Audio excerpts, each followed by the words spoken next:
Hey guys, it's me, Corey. I'm back. I said yesterday that I would give you an update video. Now I'm probably going to have to do this in 2 or 3 parts. There's been so many changes since the last videos, and I'm sure you can tell when you see this video now compared to my old videos. Now to start off, I'm going to do part 1 with livestock, rock, and the changes that I made within the tank. And then the other parts I'll do equipment and update and tell you my experiences from other things. Probably do some review videos also.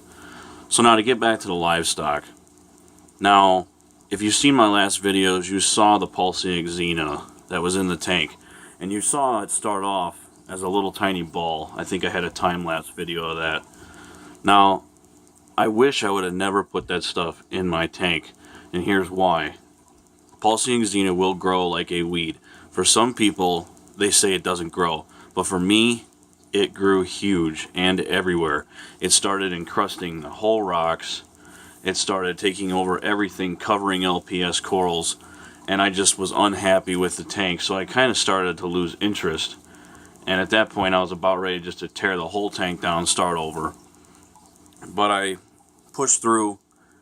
I bought new rock, and I implemented a plan. Now the plan was, and I'll show you here in a little later, I put on a separate tank to the system where I would store that rock while I put this new rock that you're seeing now into the tank.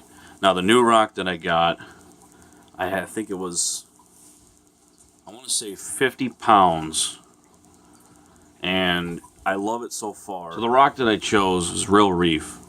Now, I was going to go with, what is it, Waltz 2.1 or whatever, but I didn't really like the look of it. The look of it looked too fake to me, like it was just painted. So I ended up going with Real Reef. Now, when I got it, it was already, partially cured. It had the bacteria that they say is good for the tank. So I went ahead and I put it in the tank. Now, I aquascaped this tank completely blind, because once I took the other rock out, the sand just created a dust storm. So I aquascaped the tank completely blind, and when I was finally done with it, it came out to be what you're seeing now. And I added the little shelf piece to the right later on when they finally got shelf rock in my local store. So I was finally starting to become happy with the tank again and getting more interested in it, since the tank didn't look like a pulsing xena breeding ground. So like I was saying, the tank water, I added the rock, the pulsing xena, down to this bottom tank. It's a brute container. I think it's about 24 gallons.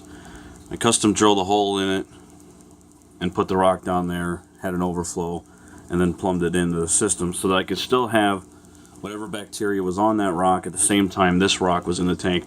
Now, I never had any blooms or nothing. The tank, the rock went in perfectly fine. So then I slowly started to add my coral colonies that I had in the frag tank, and you'll see I've changed the frag tank too. I'll show you that in a little bit. Now I added these colonies at the top. There's some SPS colonies, you can probably see lots of LPS colonies towards the bottom, and the tank is starting to finally fill out and look nice. Now I've added other fish since the last video. The clownfish that you see in the bottom left, the big one is the original black clownfish that you've seen in the other videos in the past. I've had him going on, well, actually it's her now, 2 or 3 years. She's the female. Now the little one you see swimming towards the middle, the original male that I had ended up passing away for no reason. I don't know what happened. It didn't show any signs of disease. It just passed away. So then I went to get a new clownfish, and I was skeptical at first because I didn't know if the female would actually bond with the new male. So when I put the new male in, I put it in like an acclimation box, let her warm up to him a little bit so she didn't tear him apart at first. And then I added him into the tank, and immediately they were pretty much bonded. Like, they've been side by side since. They love to sit there and host my Duncan coral in the middle.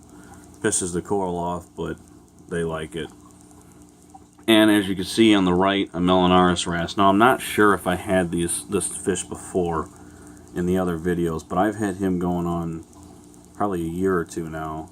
He's getting pretty big. He's gotten twice the size since I bought him. And over to the right you can see a Banggai cardinal. Now I had two. The other one was picked on and it ended up dying. I think it was picked on by the wrasse. And right now you probably can't see, but there's a Royal Gamma also swimming around in the back. It's really shy, it doesn't come out too much. There's a lawnmower blenny, or no, not lawnmower, starry blenny in there also. Now I love this starry blenny. Great personality, keeps the rocks clean. Now there's not one spot of algae in this display, and that's good. I like it that way. And I think the starry blenny helps a lot with that. You always see him munching on the rocks. Now corals that I have in there right now, you know, I got, I would say 10, 12 SPS colonies of random Poecilopora and Stylophora.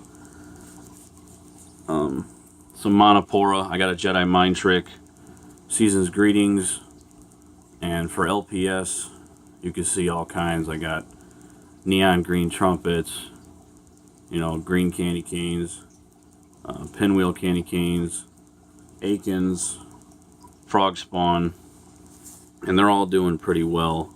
I'll get a detailed list later on and show you up close of all these fish and coral. So that's it for the main display that I've changed, you know, livestock and rock wise. Now I'll shoot over to the frag tank and show you that. Okay, so here's the new frag tank setup. Now you're probably wondering, whoa, what happened to the smaller frag tank? Well, I started getting more and more frags that I just could not fit in that small frag tank. So I ended up getting this tank from my local pet store. They ended up having a sale. They ended up switching tanks. So I bought this for a steal. I think I got it for like 20 bucks. Now, the racks are still the bluegill racks, but I was able to add the back one on because it has more room. Now this is a 40-gallon oceanic tank, and so far the frags in it, lots of zoanthids, you know, the top shelves, Monoporas, Season's Greetings Monopora, all kinds of Poecilopora green, bird's nest, birds of paradise, and a Millipora back there too. And so I'm pretty happy with this frag tank. I wish it was a little shorter so that there wasn't as much water volume between the lights, and I'll get into the lights later on with the equipment video. So that's the new frag tank setup.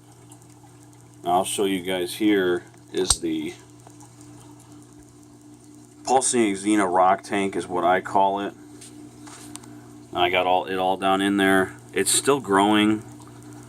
I'm about ready to take this whole tank offline though. I'm pretty sick of having the pulsing Xena in there. You can see I got some frag racks in there. I was experimenting with the Chinese LEDs that I used to run.